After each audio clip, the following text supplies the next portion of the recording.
Welcome back in the Feed Your Brain podcast. My name is Max and I have a very, very special guest in the podcast today. It's Claude Silver, Chief Heart Officer in VaynerMedia. Really taking care of culture, really building up culture at VaynerMedia. A lot of people know, of course, Gary and his videos, and a lot of people are amazed in Europe how Vayner is really exploding or emerging in culture, and especially since it's growing so fast. And we now have the leading person behind the company who is really building up that culture with Gary together, of course. And I once saw a video where Gary said that you are the most important employee for him because culture is important for him, culture is important for you, and somehow you guys bring it together and lead it up to the whole company. And I've been following you on Instagram and I can really feel the love that you are somehow bringing to the people, and I was just amazed by it. I love it. And after we had Steve Babcock, the creative genius behind Vayner, in the podcast, which was amazing. It feels great to have you on here as well. Welcome to the podcast, Claude. Thank you. I'm so happy to be here. Feed your brain. I'm ready. I'm ready to get fed. Let's see if you feed the people or we feed you. Let's. So cool. You're sitting in New York, probably, right? Yeah, I'm in our New York office. It's Friday. Summer day, gorgeous, and yeah, ready to roll. I've been looking forward to chatting with you. Nice. How's the culture on Fridays? Do you have certain like topics on Fridays that make Vayner special on Fridays, or is it just like a normal work day? It's a normal work day. I think because it's summertime, everyone's kind of jonesing to get out. Mm-hmm. But you know, I think people for the most part really enjoy being here, and they're cranking. It feels good. There's a good vibe. Last night, Gary had his sneaker launch. Oh, I saw that. I actually have the sneakers on here. Wait, there you go. Nice. Of course. Right. Clouds and dirt. So right. Some of us went there, and so we might be a little bit groggy up here, but it was a cool party. Really, really stoked for him, and I love what he's brought into VaynerMedia, even more than the average advertising agency, because he's so culturally relevant. Mm-hmm. He brings another level of excitement to us that I think other agencies just don't quite feel, because there's no one at the top that is as avant-garde and in it as he is. Right, and of course you are somehow a big part of him as well. I mean, if you wouldn't be the culture part, he couldn't be it. I mean, he has different stuff to do as well, and he somehow gives you the mission to maintain the culture, right? Yeah, it's great. I mean, I think he's such an HR person. Like, he's such a heart guy, and so am I. And so it's just it's a really awesome pair. Mm-hmm. And he's here today, and I just have seen him in a couple rooms having one-on-ones with people, and it makes me so happy, because that energy that he gives someone in 5 minutes is just, it's worth 5 months of inspiration. Mm-hmm. That's what I talked a lot about it with Steve as well, even though we talked a lot about creativity. But of course, the distribution of interest in other people is quite rare to him, and I think you got the same elements that make you an important part, right? Yeah, I mean, I feel very fortunate that he and I ever met, which was in 2013. Okay. Because I've always been me, and this is who I am. But right. meeting my other half, meeting my brother, it that much more enables me to just be me to the nth degree. Mm-hmm. Because here's a place that really welcomes my vibe and my energy and my heart.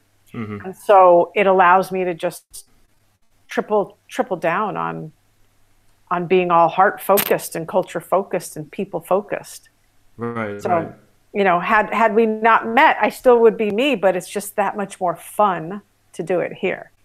Yeah, how did you meet, actually? I mean, you have been at Publicis before, which is also a huge agency. I mean, as far as I know, you were the head of strategy and digital, which somehow appears to be a little further away from culture, maybe than the position you have now. So how did it all come together? I mean, how did you end up being a CHO of Vayner? Yeah, well, we met, one of my best friends introduced us when I was living in London at working at Publicis London. Right. She introduced us on an email, and then I came to New York and we met for half an hour, and it was just like, okay, there's something there. And we kept chatting and chatting. And sure enough, I eventually accepted a job at VaynerMedia New York, moved here, and I started doing something different here. We didn't have an HR department or a culture department or anyone really like looking after people other than Gary. And it was very apparent, I think, early on as he and I would start to chat that, oh, we wanted the same thing here. Like I didn't really, it's not that I don't care about advertising. I had done it for so long, and there's more people that care about advertising that care about what I do. And he was just like, that's it. You're going to be chief heart officer. I mean, it happened over a span of time and, of course, and conversations, but it was just like, I love the people here. I really feel like I'm engaged with what this agency does today, but more than that, where we want to go tomorrow. And so it was just a match made in heaven. And then I said to him, how do we know if I'm successful? And he said, you're going to touch every single employee and infuse the agency with empathy. Wow. I was like, all right, let's go. Let's roll up my sleeves and let's hit it. So that's what I do every single day. I speak to many, many people. I have enormous amounts of one-on-ones, and then I touch base with different leaders and really do my best to get to feel the vibe, the vibe of the culture and the texture of the culture, and then make moves as need to be. Right. And perfect example, Max, real-time example, like literally happened 2 seconds before you and I started. I found out that this very, very nice restaurant here in town wants to give away free lunches today. And so they wrote me and they said, do you have any teams that want a free lunch? And I said, I know of this one creative team that's been in the trenches for like 2 weeks, just like into, late nights and whatnot. Boom. And now they have a free lunch, which is like, yeah, that's exactly what we want to do. And I wouldn't have known that had I not spoken to a couple of the creative members yesterday and today. Right. So you really felt, okay, maybe they need a free lunch now. They need something to get them distracted from the everyday work they have. Yeah, they needed something. And it just so happens to come in the package of a free lunch. It would have, whatever, it could have been something different. It could have been ice cream. It could have been a day off when they finished this. But it was so in the moment, serendipity. And, for us, speed is everything. Right. Speed. And so that was like, boom, boom, boom, great. I know they're going to feel very acknowledged and recognized. And that is all heart. So I feel good about that. I don't feel like it's cheap and cheerful. I feel like it's really coming from a place of, yeah, you guys have been crushing it. Thank you for crushing it. Right. I love it. I mean, you mentioned a couple of words that I really liked, which is empathy, heart, really feeling how other people feel. So it seems to be that you need to listen more than you speak, which is amazing. I mean, I can totally see how people are how influenced by the work you do, and it's obvious. I mean, if you see how fast the company is moving, and if you see how the culture still stays the same, there needs to be a person who somehow stays behind all the movement. Culture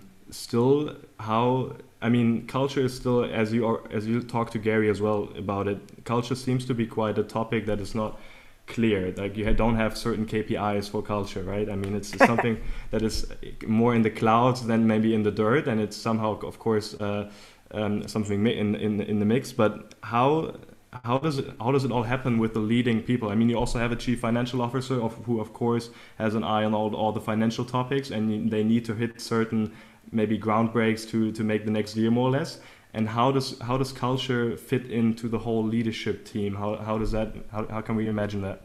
Yeah. So the way I look at it is, you mentioned cultures in the clouds, kind of. Right. The way I mention it, funny enough, is clouds and dirt, because the culture, Gary blesses the culture from here, Right. from the clouds. He and me and everyone else is nurturing the culture from the soil. Got it. Every single human being here, let's just say, is a flower. Let's just use that metaphor. Uh-huh. So we're watering the garden every day. We're tilling the soil every day. We have to touch and feel and listen and take action with every single person. So to put it really simply, there is no culture if it's just here. Culture exists from the ground up. And so the culture here is the first and foremost thing. You don't have financial returns without a positive culture. You don't have happy people here that want to, grind until 9 p.m. at night without a culture that supports them. You don't have sustainability on a global level without a culture that runs through it. So for me, it is really difficult to measure, and that's why I think Gary and myself are very hands-on. Because, as I said already, we need to feel it. And once you feel someone else, and that's empathy, then you get more of a sense of like, okay, how are we doing here? Like, how are we doing? Is this a culture that is based around joy, or is it based around fear? Okay, I touch it. It's based around joy. And so I'm on the offense. My job is people. My job is to work for people. So like, give it to me and I will be there. Like, I'm offense. Our CFO, who's an amazing guy, he's defense. He's trying to, save us money. He's trying to keep us in line in our targets and our, projections and all of that stuff. And I'm doing the same, but we're making the people satisfied, seen, and happy so that they will bring us the returns, so that they will service those clients. And at the end of the day, so they will touch the hearts and minds of the consumers. So it's really a mix of bringing defense and offense together, right? I mean, of course, Gary is 300% offense. You seem to be 300% offense, but there is someone in the back, I would say, who also considers defense as an important part of the culture or as an important part of the company. And then you bring all values together, and that makes the company great, right? I mean, saving money, but also bringing culture forward, having a CEO who also brings the mission forward together with the team that's around him. Yeah, you have to have everything. I think in today's day and age, especially with the population that we have, which is primarily millennials, you need to be giving people what it is that they need to thrive, not just survive. Surviving, that's easy. Right. But to thrive and to grow and to feel like this is a place that is going to give me opportunity. It's going to give me life skills. It's going to give me hard skills. It's going to give me connection and a sense of belonging. And I will achieve something. That's what people want. Right. And what do you think, where does it start? I mean, culture, if it needs to start somewhere, of course, there's a CEO who, when he started the company, he already had culture in his blood like nobody else probably. And you can feel that through his videos. You can feel, I felt it through Steve, who was in the podcast. I can feel the same thing now with you. It feels very, very special, of course, if you have a CEO who leads culture in a different way. But let's say there's a company who maybe has a CEO or they have a founder culture, but he doesn't really know, or she doesn't know where to start with culture. What would you explain, or how would you explain it, or how would you recommend somebody to really have that soil that you explained to bring up the culture to the dirt, to the clouds, let's say? Yeah. So the first thing I would say immediately is to listen. Okay, great. Bring people in, whether or not you bring them in a town hall, you bring a lot of people together and you give them an open mic and they talk to you, or you bring them in an office one-on-one. You have to listen to the people and they will tell you things. And as you start listening and you collect information, you'll recognize patterns. Now, once you have patterns, you can act. You're like, oh, I've heard this now, not from 1, 2, 3 people. I've heard it from 10 people. Let's go. So culture to me isn't, it's not free beer. Mm-hmm. And it's not ping pong tables, and it's not just, it's not giving away things for free. Culture is enabling people to be their best. And that takes that takes leadership, listening to them, mm-hmm. and responding to them with what it is they're asking for in a relationship. It's about, this is a relationship. So that's the first thing I would say. And then I would also say, then start to just make waves. I always say, have the audacity to speak up and say, you know what, I have an idea. Let's do it differently today. Right. Let's try something new today. That other way, it's stale. We've already done that. Let's do something new. Break it a bit. Mm-hmm. So actually, and so what, you watch patterns and then make patterns and then also break patterns again to have a new cycle, right? Yeah, totally. And that's the thing. I think that's one of the wonderful things about Gary and working for someone like Gary, is that he's always making and breaking and recreating, making, breaking, recreating. And so that, if that's our leader, then that gives us a lot. The ethos is right there, to not be afraid to do things differently. He's not a micromanager. No one's looking at you being like, up, up, up, up, up. Mm-hmm. We give people so much possibility here because we want them to come in and bring their own creative ideas and bring their own strategy in here. And like, I want the people that come to work to be as stoked as they are on the weekends when they're playing soccer, mm-hmm. as they are, I want them to bring that energy into work. Right. I want them to bring that creativity when they decide to go to the movies or they decide to go to the gallery over the weekend. Bring that into work, that right. same energy, because guess what? It's contagious. Right, and what you can feel at Vayner's, I mean, I got in touch a little with Tyler and D-Walk, of course, and apparently you can see that they are still friends on the weekends, right? They work together 24/7, but on the weekends they also hang out, and it seems like the company and working and free time doesn't seem to be a big thing because people are enjoying being at work and being with friends and being with people that they don't know to get just to talk to other people. And it really seems to be a culture where exchanging and friendship building is priority number one, right? Yeah, and it actually, we don't enforce it. It happens organically. Mm-hmm. That's just killer. Right. I think that's something that a lot of German companies fail at the moment because they try to really push culture in a certain way, but don't reverse engineer and say, okay, what are exactly what you actually said? What do the people want, and how can we serve the people? How can we do something for them? And it's always here, especially in Germany, a lot of companies are going the wrong way, as I suppose. Mm. So yeah. I think just to sum that up, I think there's a difference between fear and mm-hmm. fear-based companies doing things that you think the people want rather than being on the offense, listening and then attacking it that way. Right. If you're in an ivory tower, you're never mm-hmm. going to know what the people want. Right. But if you're in the soil, easy. Right, and you need to be on the daily grind, more or less, right? Yeah. You need to really feel what the people are working on. Got it. Yeah, I have to walk around here, and I have to talk to people, and I have to, listen what kind of music is in the bathroom, and see what's happening for lunch, and go to the other offices, and see if people are going and starting their day with a yoga class together, and look at how they're talking with one another across the aisles, and gotta just.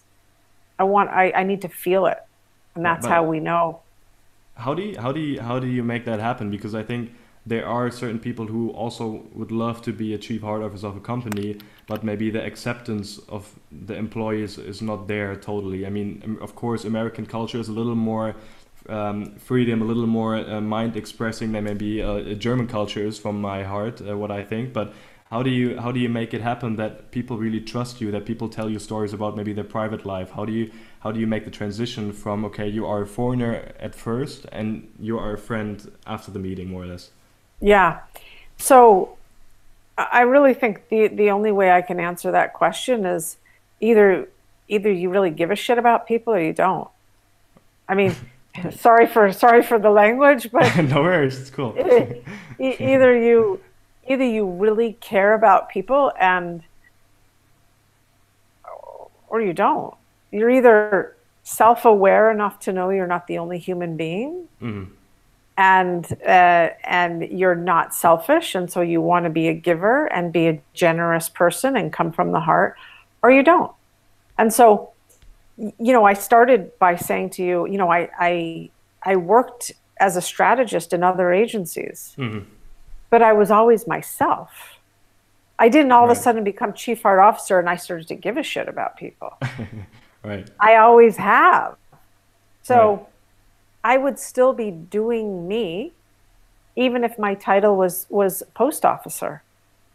If I was a male, if I was working in the post office, I would still be Claude. Right. If I was bagging groceries at the market, I'd still be a chief heart officer. Right. Because that's my nature. So the thing is many people now, they see HR, human resources, as the police, and as the people that only like issue you your paycheck and your benefit, or they fire you. And that's just such a misconception. But we've been programmed to think that, HR, they're like robots.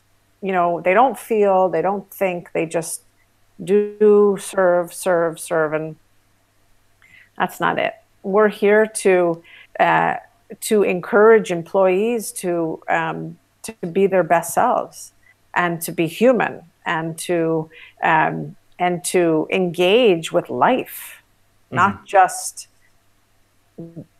work.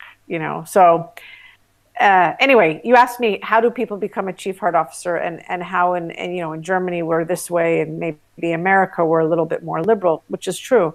Right. But either you have it or you don't have it. And my belief is that more people have it than they think they do.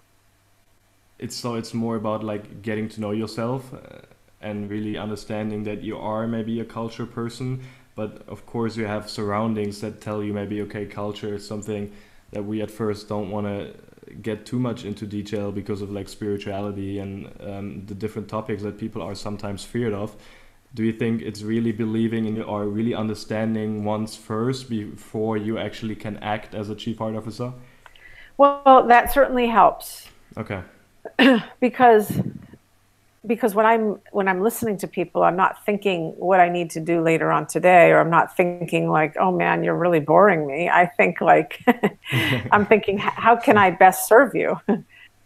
But I know that about myself now. I know that life is not just about me. I know that I'm put on the earth to be of service to people. So and you have probably learned that over time, right? It's not something that was given to you from day one. Of course, you have the Claude that you are and that you are expressing. Of course, that has been there forever, but really understanding that you are the Claude that you are has probably emerged over time, right? Yeah, it's an evolution. I've matured. And my hope, and I think your hope would be that everyone in life has the opportunity to evolve themselves, right, and become more aware of surroundings, and that we need each other. There's no such thing as one. Right. I mean, we're in a community together, whether or not you're in a community that is called a family, a community of friends, of a football team, of a work environment. We're in community. We need one another. So how do you reach out to another person? Well, you realize like they have the same feelings and emotions you do too. So just get real. Get real. I know it sounds so common sense. I know I speak in these words that make it feel for me, it really is common sense. And I recognize that it's not for everyone. And my hope is that, in the next 5 or 10 years, you're having so many conversations with people that are doing things like this because it's become more of the norm. That would be my hope. Right. Totally makes sense. I mean, you can see me smiling through the whole interview, which means that you actually transport or you can really deliver the vision and the dirts that you have in your mind. I think it's amazing. It's amazing to listen. It reminds me a little bit of Robin Sharma and his book The Leader Who Had No Title, I guess. I don't know it. Yeah, it's also a book about like leadership and how people don't have leadership roles, but they should serve as a person for other people. Yeah, that's it. That like is, yeah, that makes me happy. So I maybe read something that is close to how you think, which is cool. Yeah. What people asked me also before, I mean, I already talked to you in the pre-talk that a lot of people were actually asking questions since they heard that you were on the show. One question that they ask is what is actually required from a perspective to have a culture building process? So when you came to Vayner, of course you had Gary, who you experience and that he cares about culture. Were there other things that you said, okay, they are important for me as a person to build and maintain the culture that I want to have in Vayner? Is there something else besides the CEO that of course is important? Yeah, so I scale Gary. And then I've had to create culture champions to scale me. So how do you do that? Again, it's all about spending time with people and allowing people to understand what our DNA is, what's in our veins, and to start to express that with their own individuality, but keeping the same theme of our DNA. So, for example, the way you express hustle might be different than the way I express hustle, but the theme is still the same. We know that hustle is like being on your toes, ready to dive in, not being afraid to catch the ball and run. Right. The way it manifests for you is going to look like Max does it. The way it manifests for Claude is going to, but it's still the same essence of hustle. Or, for example, the same essence of collaboration, working with others.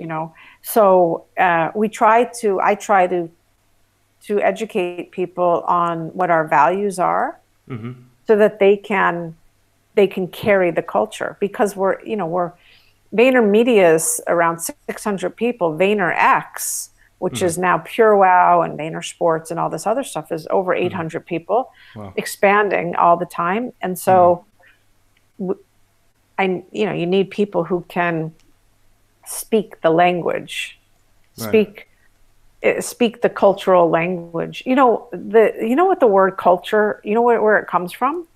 I don't know. Well, it comes from the Latin word that's cultura. C-U-L. Yeah, cultura, C-U-L-T-U-R-A. I learned Latin in school, so I can remember a little bit. So cultura means the cultivation of the soul.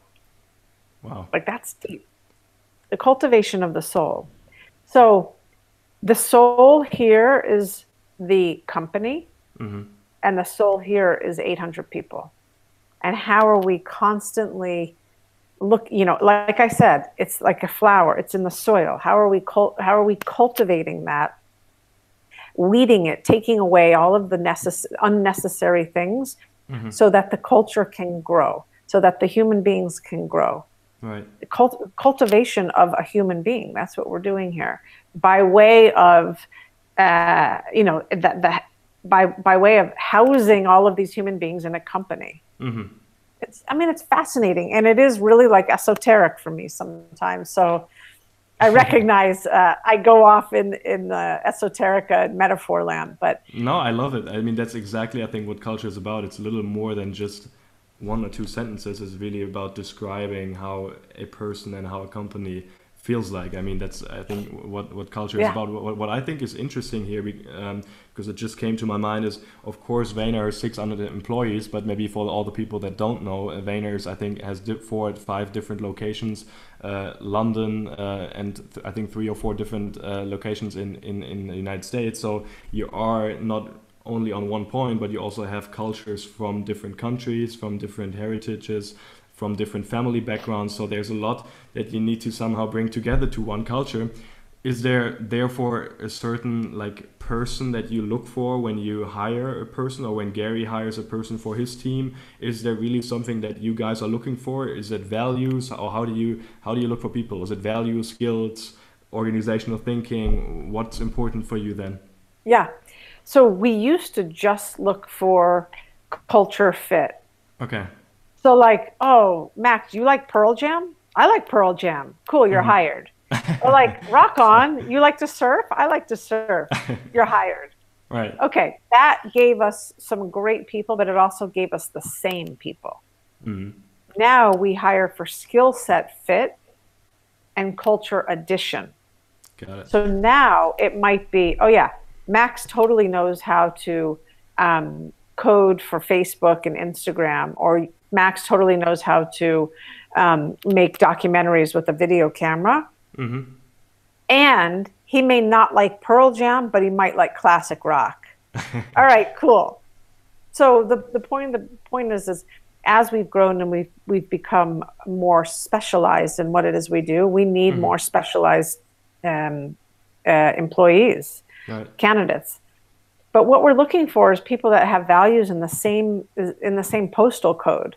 Mm-hmm. Meaning, again, what hustle looks like to you is it's gonna look similar to me. It's not gonna be identical. Right. And that way, if we go back to that flower metaphor, we're both flowers, we're both roses. Yours is yellow, mine is red. Right. We're both in the same family, but we are different. That's an amazing metaphor. I've never heard that before. So from that point, it's also great to hear a different perspective on how people can come together. I love it. Like I just imagine, okay, like, do you think it's a mistake that you beforehand just went for cultural fit, or do you think it was a good decision that you said, okay, first, let's say 400 employees, we only focus on cultural fit, and now in the last for the 200 employees that we have now, we focus on different stuff as well? No, it was great. It was great because it sped us. It got us to where we needed to be very quickly. It got us to a culture that is grounded in love and grounded in it being the bigger person, and grounded in self-awareness and courage and It got us there quick. Right. That's cool. Then we can add on all of these other things because, again, our baseline it rocks. It stays the same, right? Yeah. Yeah. And, when people leave here, the one thing they always say is, man, I love this culture. Mm-hmm. I love the people. And when people leave and they want to come back, they always write me and Gary, and it says, I really miss the culture. I didn't realize how good I had it. Mm-hmm. That's the biggest compliment in the world. Right. I mean, if people, exactly in the discussion we have now in the world, where people really care about where they work and how they work and with which people they work, I mean, the discussion gets bigger and bigger, and there are less and less companies who actually can still fulfill people's dreams of having a workplace where you would love to work. And it's more or less the startups who somehow maybe give people the chance to experience themselves in a culture that they love. But especially bigger companies, which we of course have in Germany as well, they have problems with that because they have a culture which is from the soil completely different than maybe Vayner has built it up over the time. So I love what you just said, how people really need to bring in, and you really have that baseline that covers the whole company throughout. I love it. Yeah, awesome.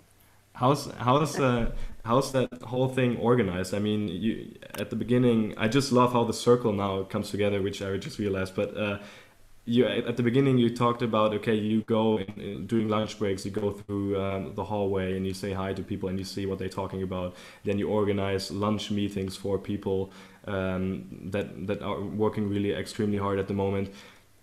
Are there other routines that you do on a, let's say, weekly basis, on a daily basis, on a monthly basis? Of course, you talk to a lot of people, but is there something else that helps you routine-wise to build the culture and to really maintain the culture that you have? Is there something that you want to share to other people that love to work in the cultural topics? Yeah, that's such a great question. You know, I've never actually been asked that question, which is awesome. So yes. The one thing that I think is really unique is that monthly I will pull together random people, and I will have what I call a town hall. And I'm pulling together specifically people that have been here for 8 years, 5 years, 3 months, people that are in the creative department, the finance department, the paid media department. I will pull together people that don't know each other, because for me, the most fun is to watch people get to know each other. And so imagine. I do that once a month. I do it a few times, but once a month. And I usually open it up. I do some, I should say, I open it up for questions, but I have to start. I have to give them something. And so I usually write on the whiteboard some coaching methodologies that I use when I do one-on-one coaching. And then you can see people's eyes come to life when I start talking about purpose, and I start talking about achievement and fulfillment. And then we start going into like, hey, Bobby, hey, Sue, are you, hey, Frank, do you feel like you really know what your purpose is? And do you really know what, are you achieving things? And for me, it gets us all into a very safe space, I would hope, safe, a brave, courageous space to be vulnerable with one another. When you can be real, I'm not gonna drop you. I'm gonna hold you. Right. So you know that. I'm gonna hold you. And we've created an environment in this room that we're gonna hold you. And so we can start to have some brave conversations, because it's not all peaches and cream. It's not all roses every day. This is life on life's terms. We're humans. Right.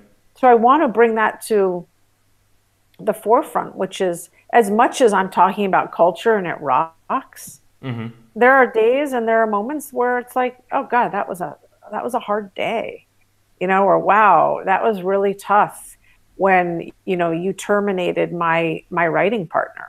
Like, let's talk about that. So that's what I do. I just call them courageous conversations. And that's what they are. And so I do that multiple times, once a month.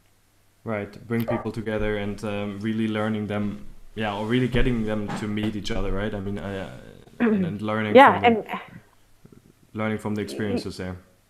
Yeah, and being, feeling safe. Right. Feeling like it's okay. Like, look, I'm a human being too. And I have feelings too. And so, like, don't they? Yeah, they do.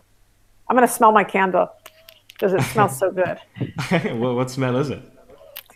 It is, I think it's like vanilla-y. I have candles in here. And, I don't have a desk in my room. You don't? Oh, you're just sitting on a chair now? Yeah, I just have it set up with 5 chairs in a circle. Oh, okay. So when you have a meeting, you just have a circle and people can talk to each other, or instead of, okay, that's interesting. Because Gary has a table, right? He has a table. Yeah. Okay. But I think he also has a table because he's got equipment he's got to put on the table. Okay, makes sense. But yeah, for me, I just, I have this magnificent view of the Empire State Building and Freedom Tower and the water. And when people come in here, they always say, wow, it feels so zen in here, or it feels so relaxing or peaceful. And I want it to feel good. I want it to feel like you can come in here and we can talk about your mom that's sick. So my last conversation, someone's mom is really sick. Someone got engaged. Someone could tell me that they've been working, 70 hours a week. Someone can tell, I want people to be able to be real and feel like it's okay. Right, right. And really having also from a room point, something that is safe and feels trustful, right? And that's a good point, that it's more than just the person that's sitting next to each other. It's also the room or the environment that you're also living in. I mean, I feel a little sad now that we are doing it online. Maybe we should do an offline session again. Yeah, totally. But I mean, it's really an incredible place. And even if I didn't have this view, and even if I didn't, I would still have a circle. I would still not have a desk in the room. It's so interesting. I've never heard that, I think, before. And I've worked in different companies as well, even though I'm still studying, but I've never seen a circle in a meeting room. I mean, that's very interesting. Yeah, I think I need to write a Medium piece, like an article on why I don't have a desk here. Please, I will definitely share it. Okay, I will. Credits to the interview. Yeah, exactly. Way to go, Max.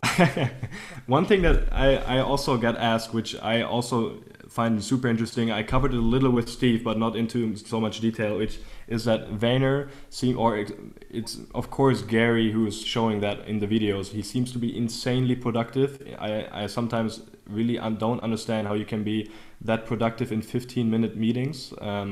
I've tried it in different occasions also to see if 15 minutes work for me. It seems to be really difficult, and he seems to be extremely productive on the one hand. And on the other side, you really seem to be a human-centered company or a human-oriented company.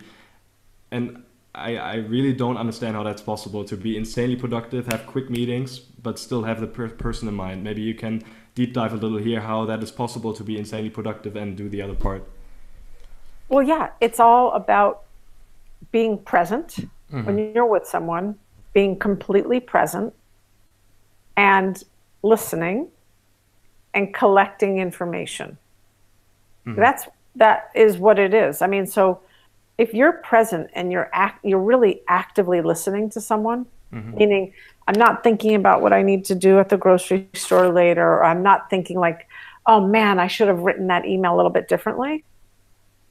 But you're just here in the moment, your time is well spent. Right. Because then you're a sponge. And then you are listening, or you're asking questions, and you take in all of this information. And he has the ability, just like I do, to store that information someplace, to either when I need it to act on, or when I'm looking again back for those patterns. Right. But the thing with Gary, and I think the thing that makes us really efficient here, is the time management. The ability to squeeze the most out of 5 minutes and have help managing time. You know, Tyler and Alex, who are managing his calendar all day, like that's a lot of moving parts. Right. You know, I have someone that manages my calendar all day, like, hi Julia. So yeah, exactly. So those minutes are really, really important, because they're so full of meaning. So what do you look for in time management? Is there something that, like, time management also is something, is there like a tactic that you want to share that is important to time management? Because a lot of people get distracted here and there, and they see Instagram posts and they get distracted again. And it really seems to be a big problem for people at the moment with all the different technologies. Is there something that you want to share that helps you in person? Yeah, so it's actually how I use my energy. So time management, yes, is okay. I have 10 minutes from this to that. That's 10 minutes. But that doesn't mean I'm looking around, or I'm when I'm with that person, they have all of my energy. And so what I say to people that are out on the floor, or project managers or creatives or whatever, is give yourself a milestone. Okay, I'm going to really, really work hard, and I'm going to just crush the next hour. I'm going to crush it. No distractions. After that hour, I get 10 minutes of free time. I get to go walk around. I get to check Instagram. That's managing your time, but also managing your energy. I'm going to give it my all right now, and then I get free time. for 10 minutes because I hit my milestone. Great, love it. Yeah, that's what I suggest. Great piece of advice. I mean, it's something that you can cover immediately.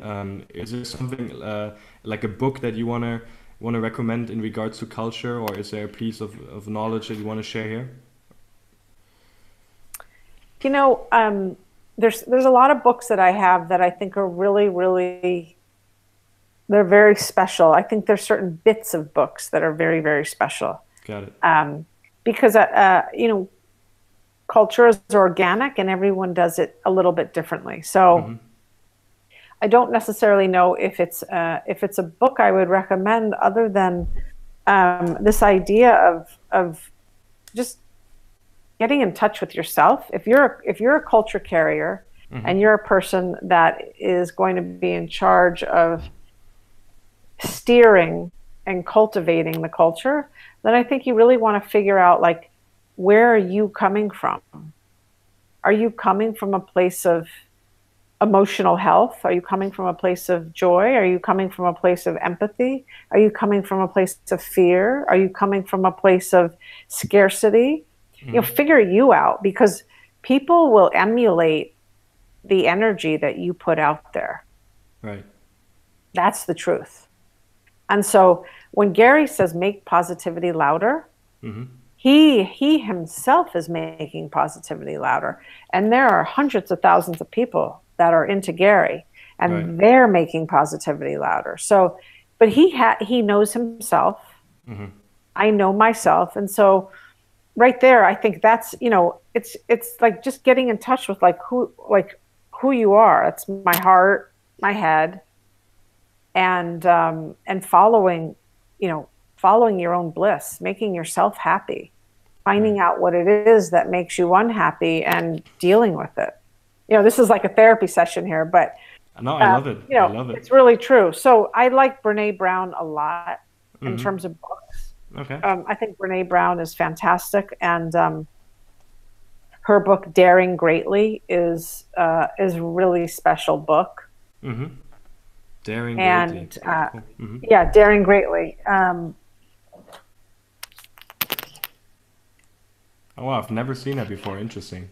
Yeah, and that's a good book to read. Yeah. So, but if any of your listeners, you know, want more recommendations, they can just write me on Instagram or Twitter or LinkedIn. Great. I mean, I think I'm voluntarily offer myself to write together a book with you. I mean, we got an interview. Okay. I think with 60 minutes with this interview, you can write a whole book. Super interesting. Yeah. I mean, you should probably have that in mind somehow. Yeah, I know. It's something people say a lot, and I just need to do it. And I think I'm probably I'm better at conversation. But you know, if you give me the transcript of this, we'll write one. We'll write a post together. How about that? That's a deal. I will definitely follow up on that. Okay, amazing, Max. Great. Well, thank you so much for having me, and I just want to say hello to all of your listeners in Germany and everywhere. That it's been great to talk to you, and I really, really value the time that we spent together. Likewise, I really enjoyed it. Maybe you can, I will just post everything in the show notes that is interesting in regards to getting in touch with you. And just loved it. Thanks a lot, Claude. Yeah, thank you. We'll chat soon. We will, definitely. Okay.